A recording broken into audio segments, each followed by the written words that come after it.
Hey y'all, this is Cindy. I'm the Tireless Tangler, and you've arrived at day 93 of the 100 Days of Zentangle Project 2020.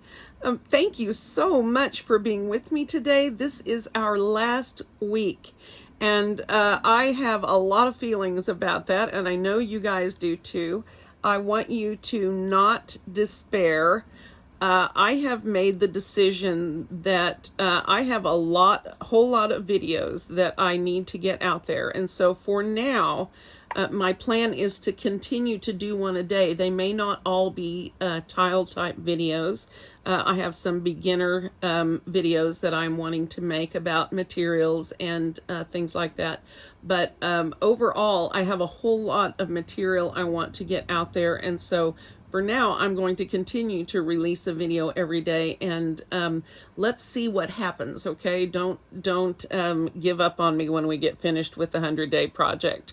All right, guys. Today's cool tangle is by Joan Stark, and it is called JAG. Joan has a whole bunch of patterns on Tangle Patterns. She has a knack for them. She said in the article by Linda Farmer on tanglepatterns.com, she says that she was doing a Zia tile for some occasion, and wanted a new kind of a leaf pattern for that, and so came up with this. It's very simple in how you do it. It's not that simple to draw, and so it takes a bit of practice. This is pretty crude, this example, but it was so dynamic that I couldn't not do it. Even though I feel like the inking is going to make me a little bit crazy on this, I still can't deny that the effect of this is amazing in your art. So I have something special planned for today. I hope you'll stick around, and let's get started. Okay, JAG is so simple. It has 2 steps, well, 3 steps, okay? You're going to want to start with a teardrop shape, and as we progress, you'll see that it doesn't always have to be a teardrop shape. It can look different if you want. And your teardrop shape can be the same on both sides, or it can dip in. I'll show you after a while something completely. You can also do it, I'll show you right now, like this, like a standard leaf shape. Yeah. So, okay, step 2 is you're going to want to put these jagged edges, hence the name, along the sides of this. Now, a tip here for you. In the step out, Joan has this drawn. Let me do another one. Okay, in the step out, Joan has this drawn where she starts here along the base.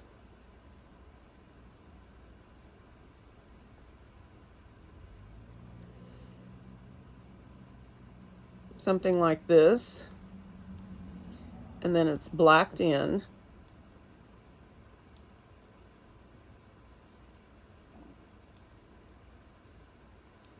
Okay, and then you put a line up, and if you wish, you can put in the little branch things, okay?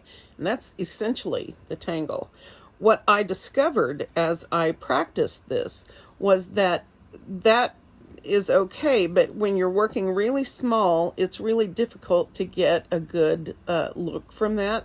So what I started doing, and what I think is actually being done in the step out, is to put these little jags on the line themselves instead of coming out so far, keeping them small.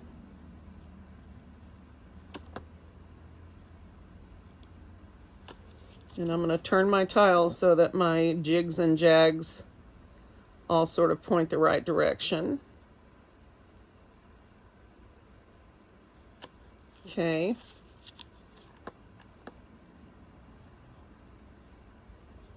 Now these don't have to be perfect, clearly.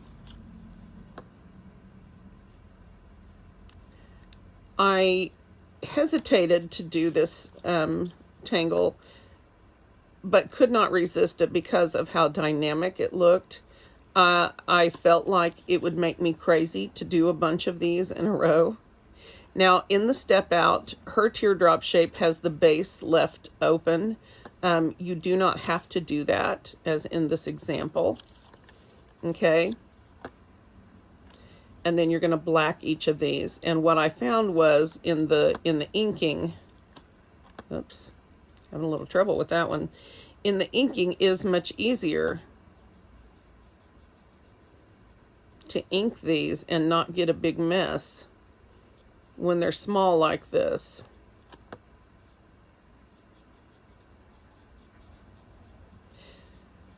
All of that said, I knew this was going to be a lot of inking, and what I was concerned about being tedious, and I actually found it wasn't that bad, but I kept going with it because it is so cool and dynamic looking when you're done. It's worth the work. So I'll just let you know ahead of time that you should have your patience with you today as you tangle. And I also recommend you try practicing this in on scratch paper or sketch pad or whatever. This is harder to do than it looks. It looks very simple, and it is. But it still needs a little practice to sort of get the hang of it. So at least do 1 or 2 elements for yourself in a sketch pad. I did a bunch of them in my sketch pad and played with it a lot last night, trying to prepare for today. And so I really sort of fell in love with the effect. The inking on these leaf shapes make them very cool looking. And I'll show you. This is not a good example. The inner parts, the leaf parts, Joan said she created this because she was wanting to do some kind of a leaf tangle on a Zia that she was working on, but didn't want to do one of the standard ones, wanted something that looked a little bit different. And so she designed this to be leaf shape. But you can put different shapes in there. You can, and depending on what you want to do in the center, you could even do this in a circle if you wanted. It just wouldn't look like a leaf at all. But you can shift this shape. So if there's a type of leaf shape that you know of that you can draw, you can do this technique inside that shape. It's going to work. Okay? And I think you guys are going to love this too, even though it's a little work intensive as far as the inking goes. It is also easier to do this larger than it is smaller. So those of you that like to work in tight spaces might allow yourself to make your elements just a little bit bigger this time. Okay, and so now what she does is put a little stem line up there.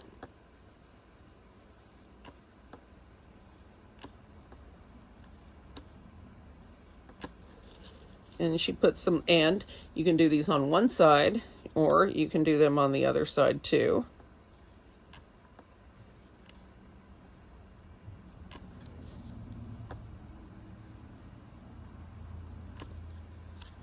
Using a very light pressure with my pen on this. Okay, so this is your tangle. And if you add a tiny bit of shading here, I can make sure that's dry.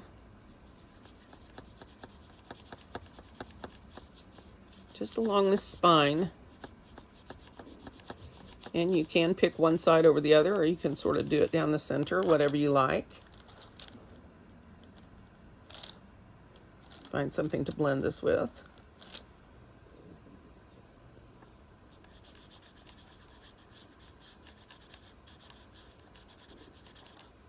And there you go. Let's see if I can. So I could not stop loving on this when you put a bunch of these together. And she used it in a Zentangle when she did it on that, she put them in the round going out like a radial tangle, sort of like we did Zap and some of the other ones we've done. And then in the gaps, she puts more of these tops of little leaves and does this on them.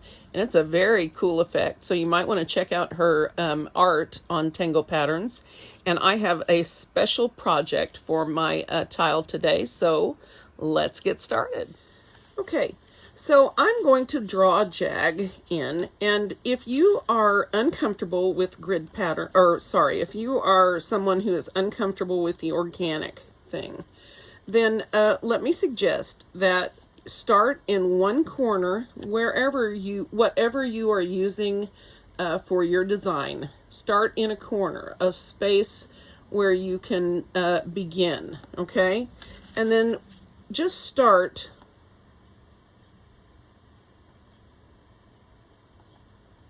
with your teardrop shape, and I am putting my little points on and gonna do it all up just so. And I may use my 0-1 for the smaller insides, I don't know. I'm going to draw in my leaf shapes first, or my teardrop shapes first, and then I'm gonna do the fill, okay?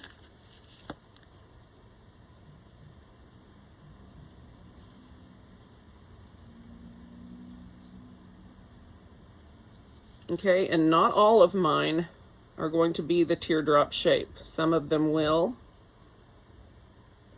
and some of them will not.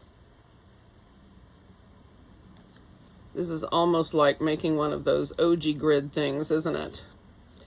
Except there's a little bit of overlapping here.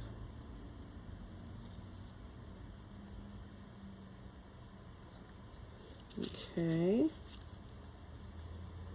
Anywhere where it doesn't really fit, just start with your teardrop shape.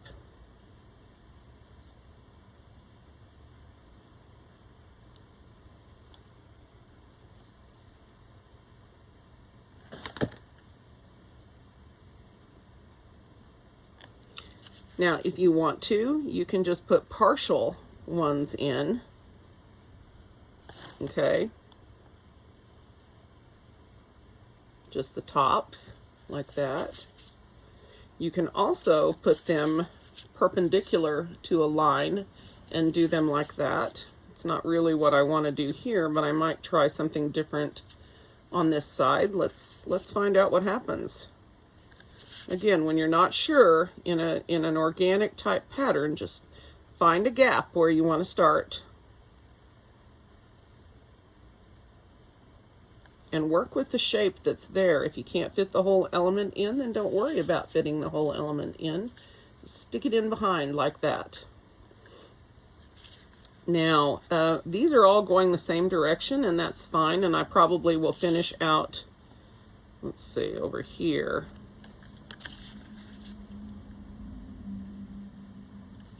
But what I want to do now is change my direction a bit after I do this one, so that I have something a little bit more visually interesting over here.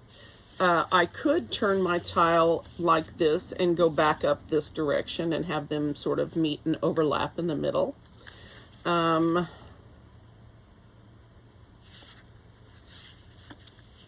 could come down from over here, which would be essentially the same thing. So what if I started here and started moving my points over this way so that we sort of have a movement there? Let's try it and see what happens. No promises. Okay, so I've just put the front part. Okay.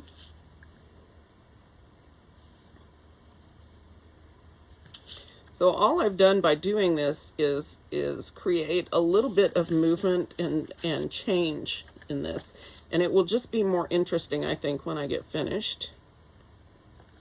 And if you're doing them in big bunches like this, this becomes much easier when you don't have to draw the whole shape. You've just got the top portion.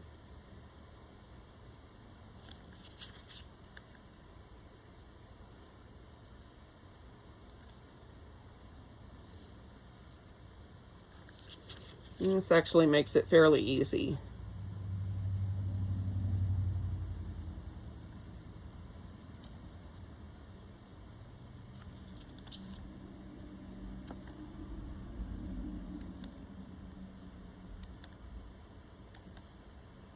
This is going to be a lot of inking, Cindy. I need to keep that in mind. The more of these I put in, the more inking I'll be doing. Now these,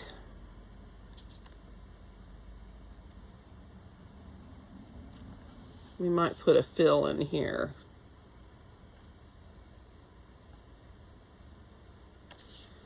I think I'm going to leave that right now.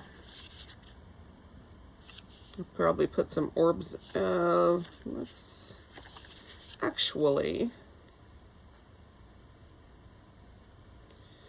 go ahead and encroach on this a little bit. We'll give our betwined something to move beneath or behind and create a little bit of interest. Okay. So now let's point the opposite direction and go back up with these. Remember, just start in a corner. Start with your standard teardrop shape. And that can look however you want it to. Okay. And here's another spot you can add one. Now, in this one, I may want to do things a little bit differently. I'm not sure.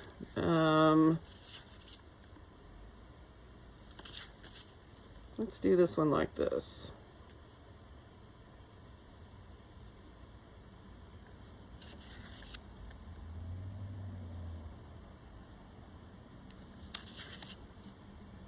So if you are used to drawing leaf shapes, getting the central elements on there is fairly simple. It just takes some time and patience.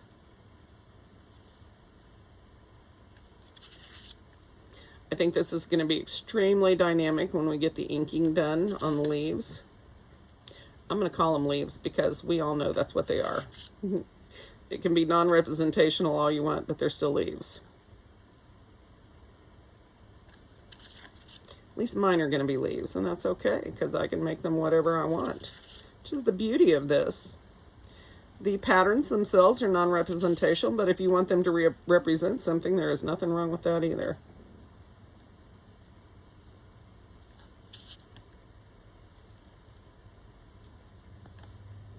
I think I won't go off the edge on this side. Except for right here.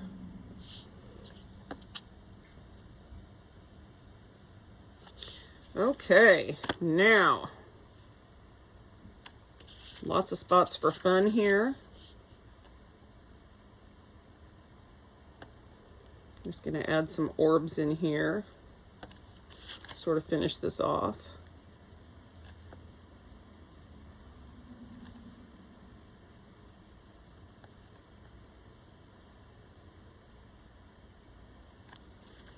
And when we finish this tile up, I'll come through with a jelly roll and brighten those. Which is why we keep a jelly roll in our toolkit. You guys are probably going to have a lot better toolkits when we get done than you did when we started. You have heard and learned about tools that maybe you hadn't used before, or maybe you have them already and had never used them. So I think that's a cool side effect of this project. I also had a thought about a display idea for those of you who have large, like dining room tables or kitchen tables or something like that. You could conceivably get a glass top that was cut to your table size, put your tiles face up under that and on the table and spread them out, and you can change your table display anytime you want to. So that occurred to me in the night one night, and I thought I would share that because it's actually not a bad idea at all for displaying this wonderful set of tiles that we've got from this year. A lot of you made alternate plans. I think one of you, I saw something, one of you did, forgive me if I don't remember right off who it was, had gotten a 5 by 7 inch photo album. They cut their hot press tiles to 3 by 3 inch. And so they did their tiles on a 3 by 3 inch tile, and they put that in the photo album in the 5 by 7 slot. And then they had a card that said the pattern name on behind the tile. And so each one, when you turned the pages, showed the tile, the finished tile, and the maker's or the deconstructor's name and all of that information. They did it beautifully. It was a beautiful job. So that's another idea for some of you guys that want a way to display this. Now our 3 by 5 inch tiles won't fit in that, but you could get a 5 by 7. I don't know if that's going to work right there. I'll just leave that. I can always jelly roll something in there later if I want. Okay, I think I'm going to leave that for now. Let's draw in our betwined next. Okay, so what I'm going to do is start with a center line that curves with my ribbon here. Okay, so let's see if I can do that. Hi guys, I'm adding this voiceover to explain something. The creation of this tile took almost 4 hours to film, and that's clearly way too long. And so what I am going to do is there will be speeding up in this video. There will be portions left out of this video just so I can get it, and I don't even know how long it's going to end up being once I have cut out and sped up as much as possible. But I have uploaded the video in its entirety, all 3.5 hours or so of it, and it is in the members only playlist. And if you want to join with a channel membership, then you can access that, no problem. And otherwise, I just wanted you to know that this video is largely unedited because I did not have time to go through it 3 or 4 times, clearly. And so I tried to get the biggest parts of it taken care of, but the rest of this is pretty much raw footage. And I hope that you will keep that in mind as you watch it, so that you don't, have expectations that aren't going to be met. I don't want to do that to anybody. So that's where we're at, and I just thought I would let you know that I will be speeding up this portion where I'm drawing betwined, because we did this video a day or two ago, and you can check the link up in the left corner for that.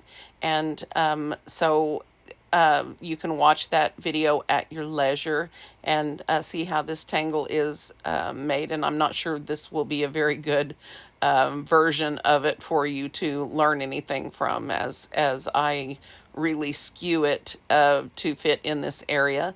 But that's where we're at, and I just wanted you to know that I have taken the tile prep portion out. That was nearly 30 minutes. And then this portion, the betwined portion, I will speed up. But the rest of this I will try to leave in, except when it gets repetitive, then I may speed that up. So please understand, I'm not trying to shortchange you. I'm just trying to keep the length of this reasonable. And for those who really want to dive deeper into these, then I'll have something for you in the member section. Okay? All right, back to the video.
All right, now let's get started with these leaves. This is going to take a while. So let's see what happens.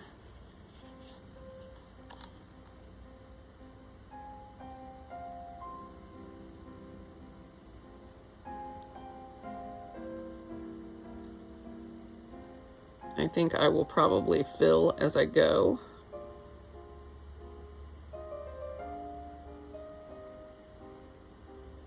I think in order to keep me going on all of this, I'm going to need that in order to feel like I've accomplished something. Otherwise, I'm going to get overwhelmed and frustrated. And I don't want to do that. I want to look at this tile creation as a work of art, which is exactly what it is. And so I want you guys to take your time on this, slow down, and I think I may switch to my 0-1. I think the PN has a large enough nib to cause me some problems, and I want these jagged edges to be nice and pointy. So as soon as I finish here, I'm going to switch to a 0-1 and see what happens.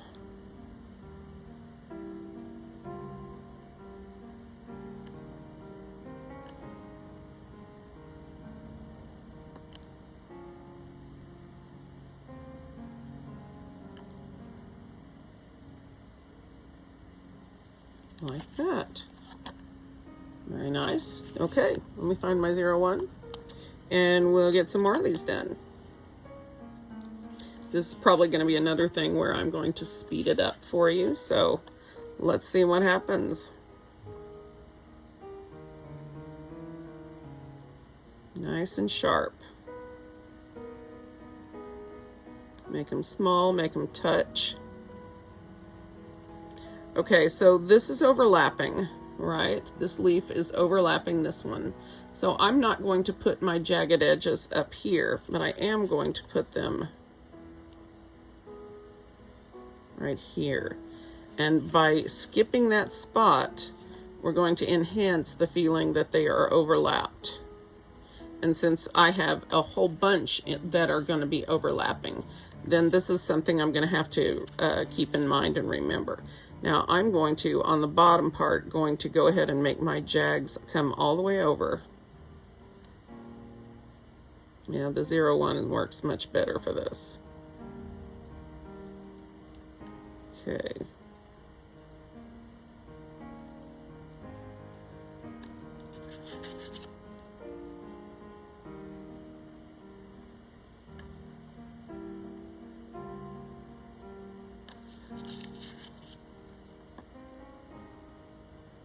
I think if I finish off each leaf as I go, I'm going to get a bigger sense of satisfaction while I'm working, because I'm going to love how dynamic this is. And so that's going to keep me going when I start getting itchy. It's like I told you in the very beginning, you need your patience for this pattern because it's going to take some time. These jagged edges do not happen without patience. Otherwise, they get rounded on top and sloppy. So that's just my advice. And again, you can make your jags larger. And if you do that, then you open yourself up to another possibility, which is instead of hatching the jag, or instead of black inking the jags here, you could hatch them.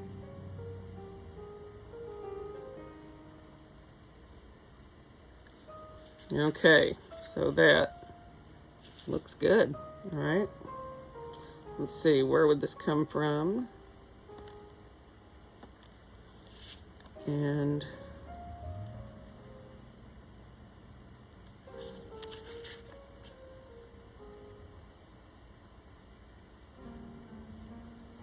okay, yeah. Very cool. All right, let's keep going.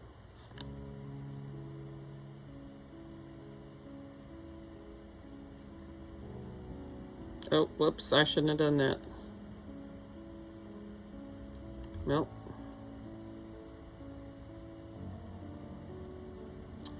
it's an opportunity, isn't it?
For now, I'm going to pretend like that isn't there. I'm going to go ahead and finish things. And if it doesn't look okay, then I'll come back in and ink them all the way up. We can do that. I just would rather them overlap, but you know, it is what it is. Okay. All right, next one. So leaving that blank and starting here.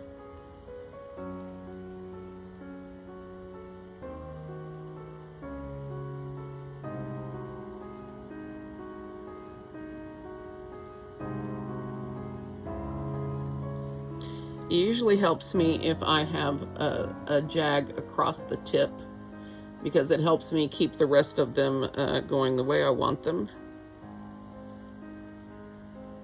You have to sort of start out a little bit on the next one over, but it still works.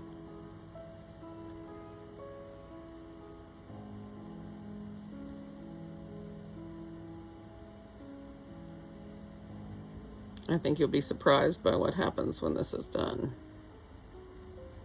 Or finished, rather. To remind myself, done is also a colloquialism that is particular to my area. We also say fixin' to. I'm fixin' to do something, meaning I'm getting ready to do something, or preparing to do something. We say I'm fixin' to.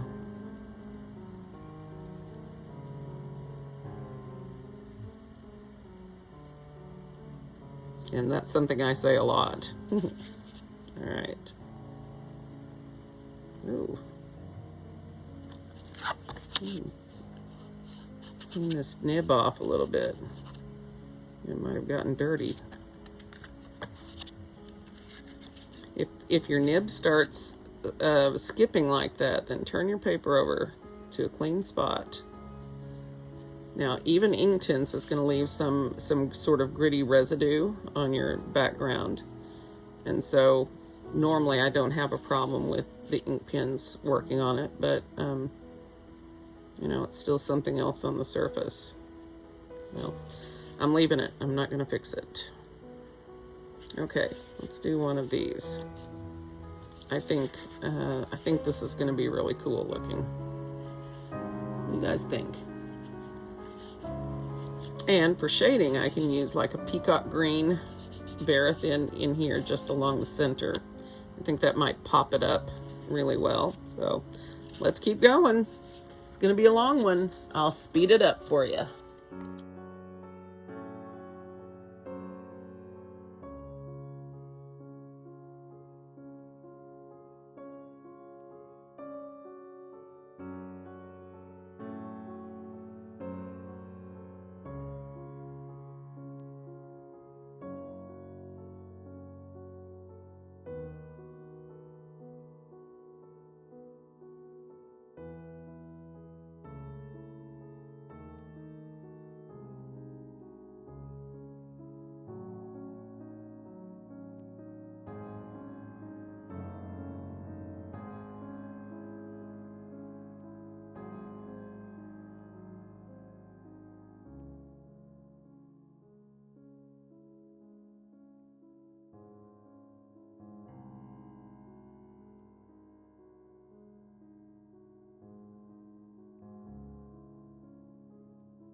Okay, guys, let's take a break and talk about shading really quickly.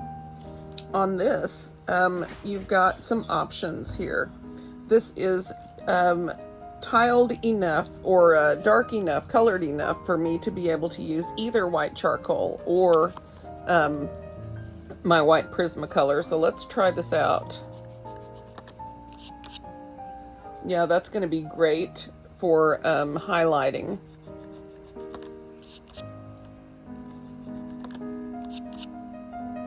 Okay, and that will lighten this up quite a bit. And then for the shading part, I am looking for my Verithin in violet blue. Let's see, I don't want to use gray, and I also want my Prismacolor in peacock green. Okay, this is grass green. That might work. It's a lot lighter.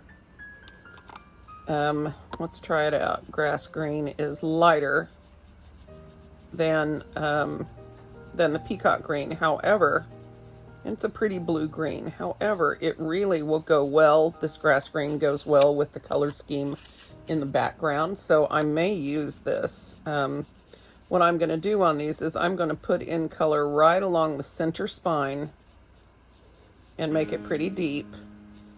And then I'm going to leave it. As far as I'll blend it out a little bit, but that's all that I'm going to do on that. Now, if they overlap, like in this instance, I don't know if putting this here will be effective. I may have to use my black Prisma or my black Verithin. This does work really well for the center part, I think. Once again, this is grass green in the Prismacolor Verithin. Okay. So this might work really well for deepening these center spots. And you just want it right on that center line and a little bit around there. I definitely need something darker to shade between, I think. So I'll keep looking for that, but in the meantime, I'm going to fill in all of these like this.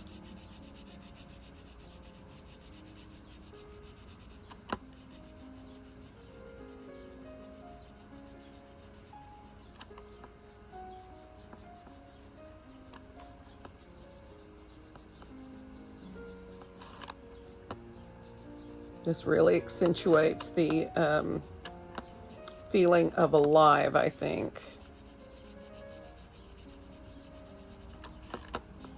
Working with this in green, I think, is awesome.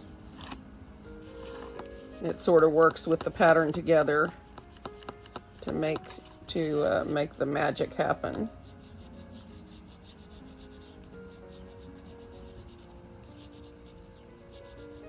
Just deep along the spine, and then lighter as you go out.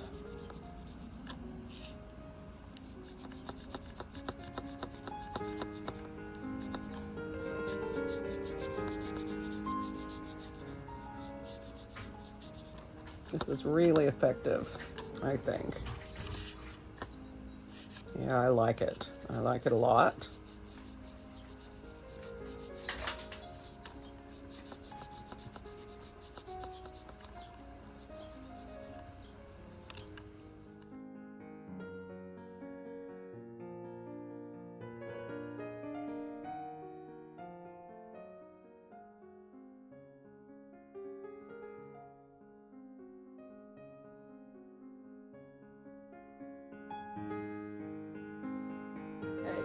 So now on this, I'm going to find my peacock green, hopefully, and do my shading with that, my between the elements shading. I might try this one where there's overlap. This is a blue violet, and that should work really well to shade here, I think, between my elements. And if I put this in, it makes a difference on whether it looks like it's overlapped or not. And see, if I put this over those miss marks that I did earlier, nobody's going to notice them. So right on the side where it looks like there's something on top of it, that's where you want to put your shading. Okay, here's another spot. Make it nice and deep right next to the line.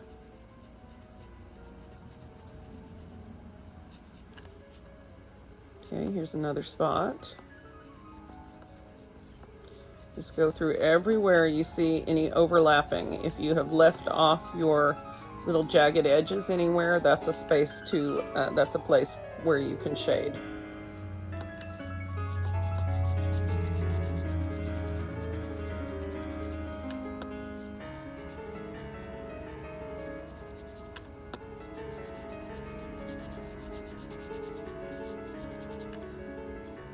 This is working really well, I think. So I think we'll just stick with this. And again, this is a blue-violet. Makes a great shading color, especially with green. Because even though it's a blue and purple mix, it lays down on green very dark. Dark blues are great for shading with color. They're great for adding shadows without getting blacked out or grayed out. I'm not a fan of using blacks and grays for shading, although sometimes you got to do what you got to do. But if I'm doing a Zia, I'm much more pleased with my results if I use a colored pencil for shading, at least if I can get it deep enough. And then if it's not, the shadows aren't dark enough, then I can come back through with my black Verithin or my graphite pencil and go on top.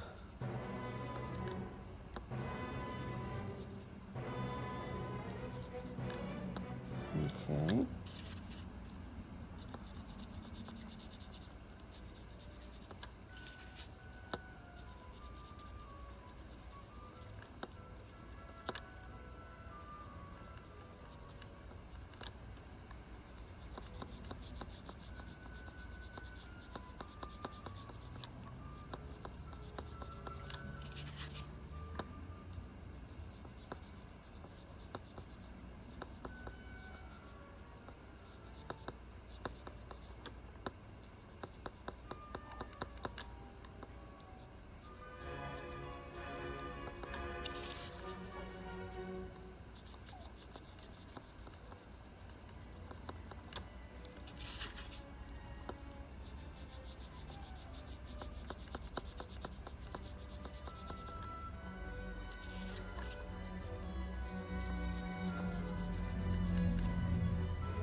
With all this pretty color, it would be a shame to put black over it, I think. So I like the choice that I made here.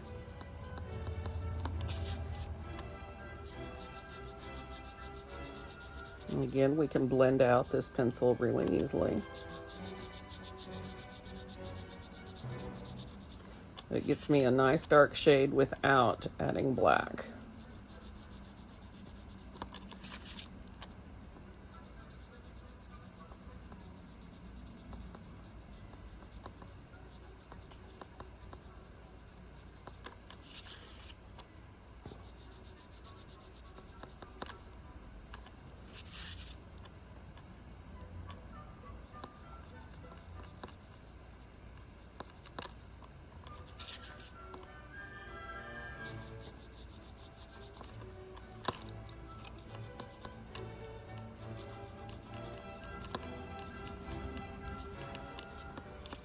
Okay.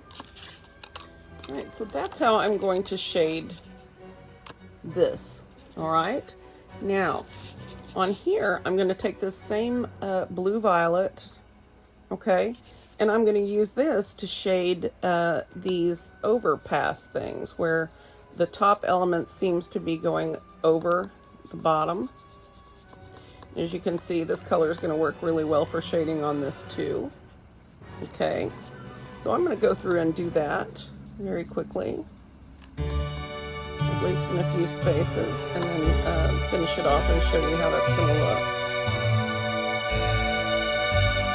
I have a feeling this video is ridiculously long, and so I will put the finishing up stuff on the members playlist so that you guys can see it if you want to.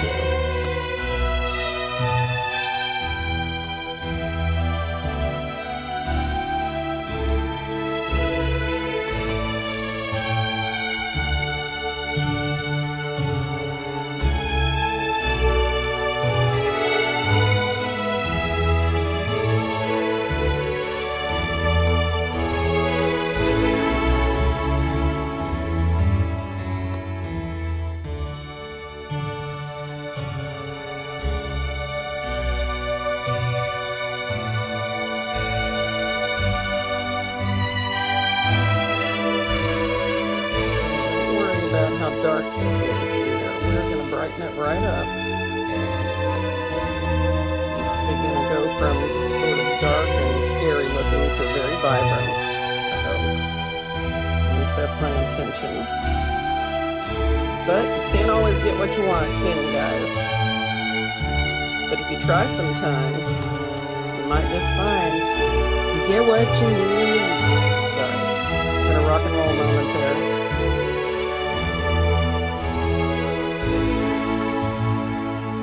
Can't always get what you want. Who does that? What band is that? I forget. You can't always get what you want.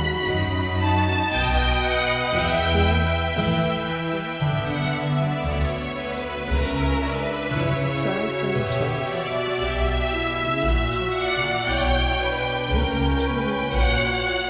Alright, I'll stop singing. It's a little scary for me too. Stay strong, guys. Stay strong.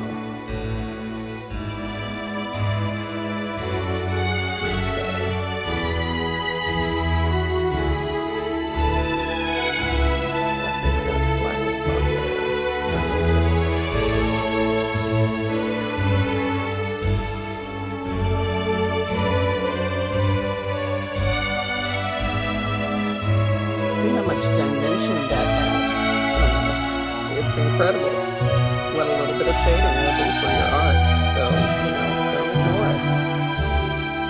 It makes a big difference.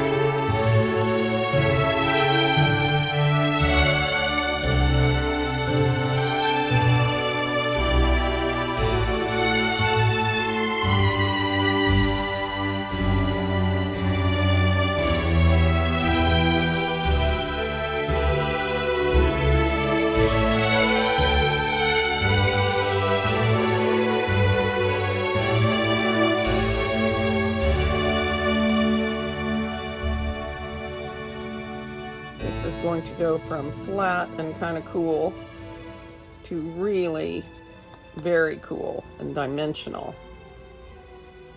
And shading is the first step for that.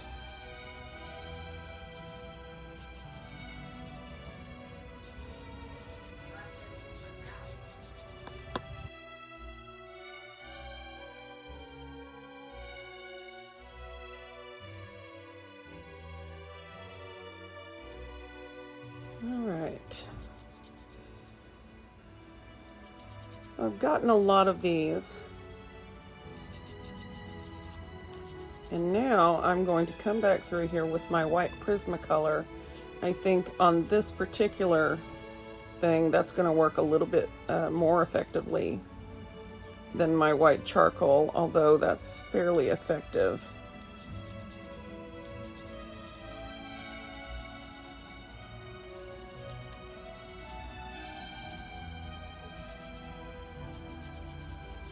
Okay.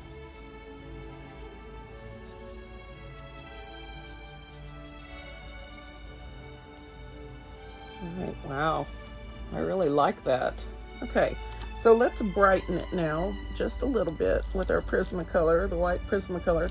This is, again, why having a white Prismacolor in your arsenal is great. Because when you have situations where you've got a really dark blend, just a little bit of your white Prismacolor makes a very big difference. So let's do this on a couple and let me show you.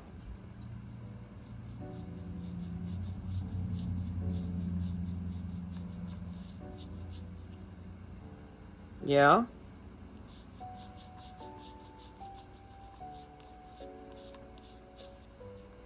Just like that.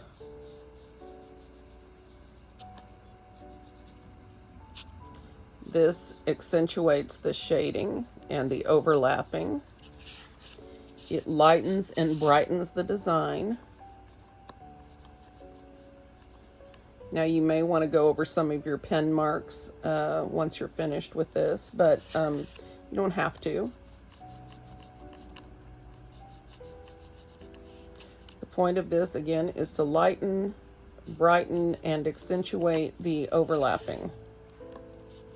So whatever you want to do to get that effect, this is where we're at.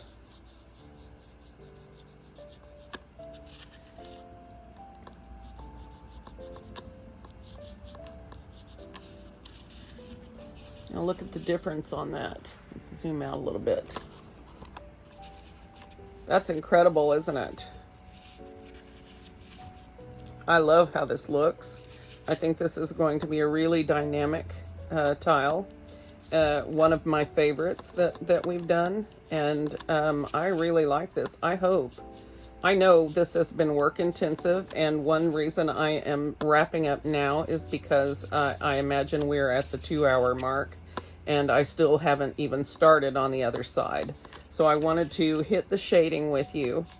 And then I'll finish up so that you guys can see if you want to on the member section. So, you know, just do your thing. Make yourselves happy. You know, if you would rather put this with a flower pattern, do that. I just thought this looked very cool because it sort of looked like a trellis. And I love those. I love trellises with flowers on them. So, but you can see all of a sudden this went from really dark to something very cool and dynamic. And that is what I wanted. What's brother doing, Simba? He's wearing me out. Yeah, he's doing push-ups, isn't he? He's doing a good job. Okay. I am going to put a little bit of white on this leaf right here. It's because it's a different color than the others, and so it tends to blend. So I'm going to add a little bit of white here. Brighten this one up. Okay, the rest. Wow, I love this. I love the way it looks. This is going to be awesome. Okay, guys, I'm going to leave this here with you today, and I'm going to finish this other side on my own. I appreciate you being here. This is day 93 of the 100 Days of Zentangle project. Isn't this gorgeous? I love it. And yes, it is very work intensive, but I think that the end result is perfect for what I wanted. So I'm really pleased with how this went, and I'm going to finish it up, and I'm going to see you guys tomorrow for day 94, just 6 days left. I am feeling very, very sad about that. But we're going to keep going. I'm so excited about the projects I've got coming up for you guys. So let's see what you came up with on this. I need to get over to Instagram. I haven't been there in more than a week now because I've been so busy. But I know that you guys are posting because they pop up all the time on my feed. So I'm going to be over there to take a look at your art here soon. And I am so excited to get going on this. All right. See you tomorrow, guys.